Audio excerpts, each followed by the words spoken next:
chẳng nó có ở món gì bao nhiêu rồi chả cứu thầu nó hôm nay chữ tôi để có nó là chưa tiếc cho bé cho chị nó sao mà nói chị bảo ấy cháu ấy nè đừng cao hả à xin chưa nào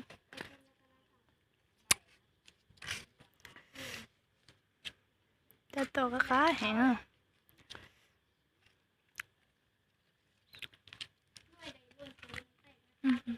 nó nói chào cái cô đi đây cho bé cho nó kia là dẫn đông nó cái gì để này xong lo chứ nữa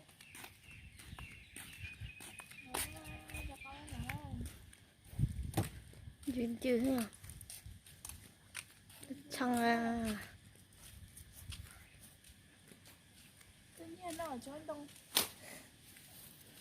ôi người ta cái tao tao này cái kia nó cứ lấy nó thôi cái cá đi tên à ôi người ta biết không phải chứ nữa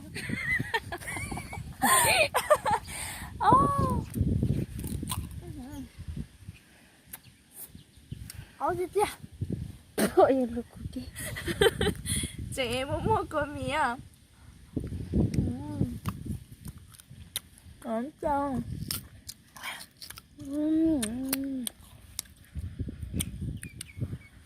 của nó con bò vậy ôi trời thấy tả rồi ôi trời mà chân chè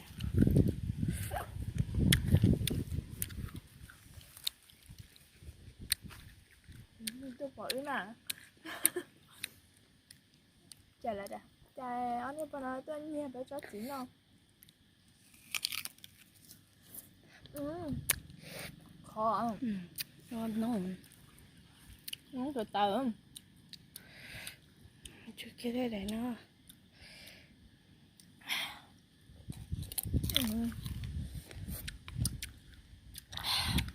cái kìa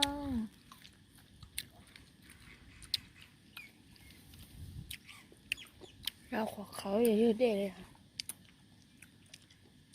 trời chưa ngon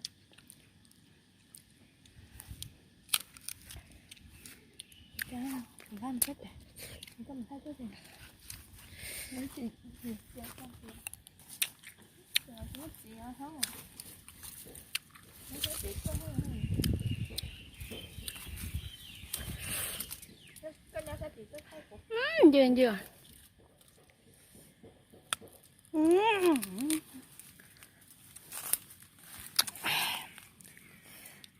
trả lời nó đấy chặt bội đi hello à kia bên nó kia chân đâu tao ní chọn bó chọn nó không chịu nó khai đấy không cứ khai à không có cây ư trời không thay trời hoa cái quả con ha với cái quả con cái chỗ cái nhà sao này nhận trai cho cái này ngon quả khang chứ kia liệu chả cô nhưng mà tự nhiên nó kia sẵn đồng nó cái này là chị bảo hệ cho chị ăn có món gì bao nhiêu xong cho cá trắng thì cái muốn tới khỏi hả sổ to ở bên lúc sổ to nó sẽ khả năng của tôi mà là chị này mỗi cho kia là có đâu nó luôn nó kia đây là có đây con tí ra dám ao đó tôi chị đe à nó kia muốn cho con miếng anh chị tao lo sổ trắng đông này trong đây cho nó mà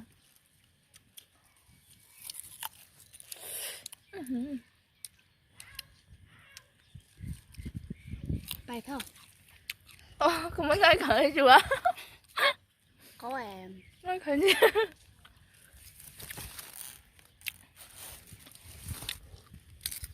chị đẹp nó chị này nó này hết chữ rồi chị hồi chưa sẵn nó mà đã cái nó luôn Dạ.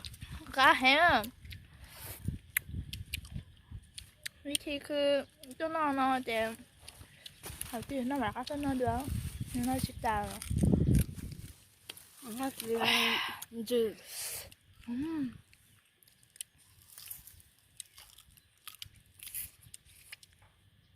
ôi chết cha giờ sẽ nhảy rồi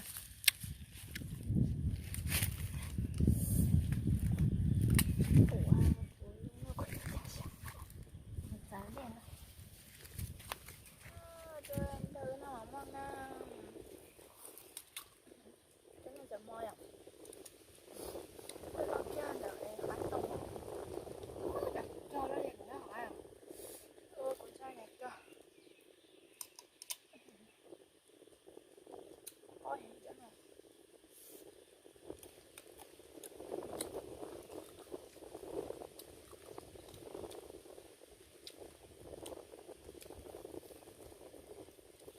Trong sạch ở quá trời đó.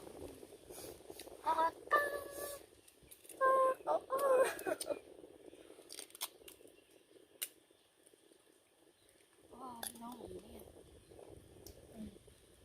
nó cay đó giống như cháu nó tội ạ Nó lò. lo lo Không có sự lại đó. cho họ mình thử nha Còn nhá hay là. Rồi đi lấy không?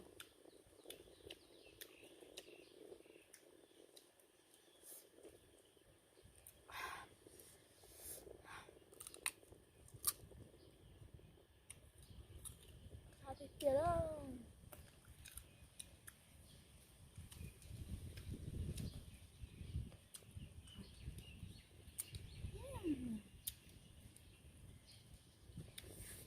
Chỉ trồng tử. cái hôn nữa nè Bây giờ chỉ trồng mua. cho chị đồng qua Ta chỉ ra chó đuổi bây giờ chỉ trồng tử. chị có là bé hơi chỉnh hơi tao không Nó không có tay à. mình chứng thầu sát cái tao nó là ha Hát cả tay rồi muốn món này. Mình vô hát cả tay.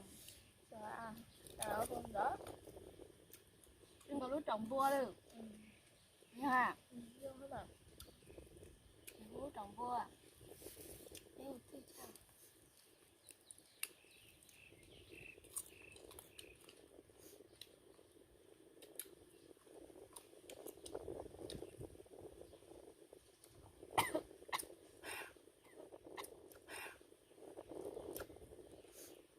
hậu tao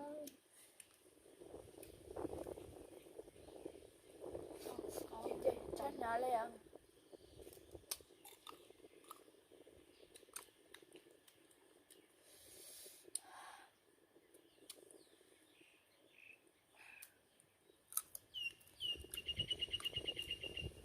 Sao chỉ mua một cái thẻ. Có sáng khẩm. em cho con đá xuống mà để chuông mà xí khuẩn rồi Và bây giờ em chỉ mua cái gì sai ra khác đúng không? Không bây giờ em gì ngoài à? Bây giờ nhà nhưng mà có thứ mua em chẳng có gì cái gì để lại. đưa về dạng này cái nhát để tại cho đấy cho chị đang đây là tuấn nó đi nào là đây